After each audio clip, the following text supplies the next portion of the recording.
Hello everyone! Welcome back again to my channel. Philippine Expat expat country living. Nahimo day ko guys o kanang kuan. Mahimo kog tortang talong guys.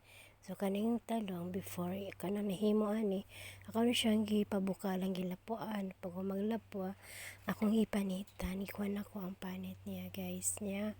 Pagkahuman nagkuan kog duha ka itlog, then nagkuan ko og saglan ako ang itlog, mga spices, then muna siya, then breadcrumbs, then ano na siya pagkuan, pisaton gamay sa kanang dry nga kanang plato, dili sa iyang sauce kay ngano diha gud malagpot ang mga sauce.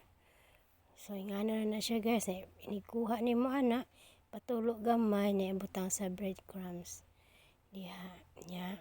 Og una ko kuhaig ulo-ulo guys kay para magunitan po nako. Igbali-balik kay wala ni ulo-ulo guys kay namura ikog-ikog niya. Lisod kaayo kanang gunitan ang talong kay kuan man siya nang sige kana bang pilit kanang dangog siya. So ingana na ang kanang technique guys. So maski magamit pa kag kanang tong sana. Need jud siya kanang kuan ka na yung tumoy para dali ra siya mabali.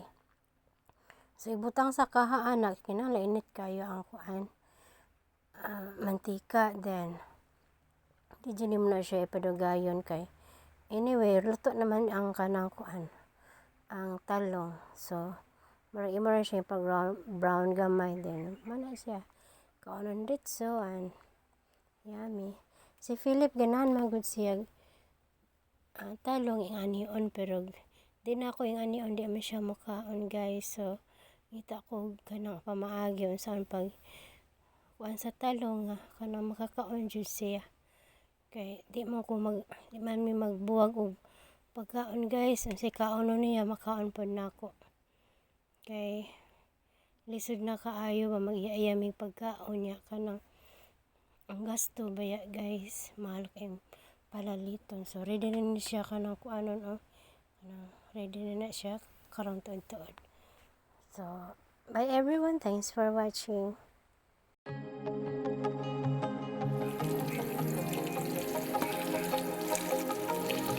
Thank you for watching.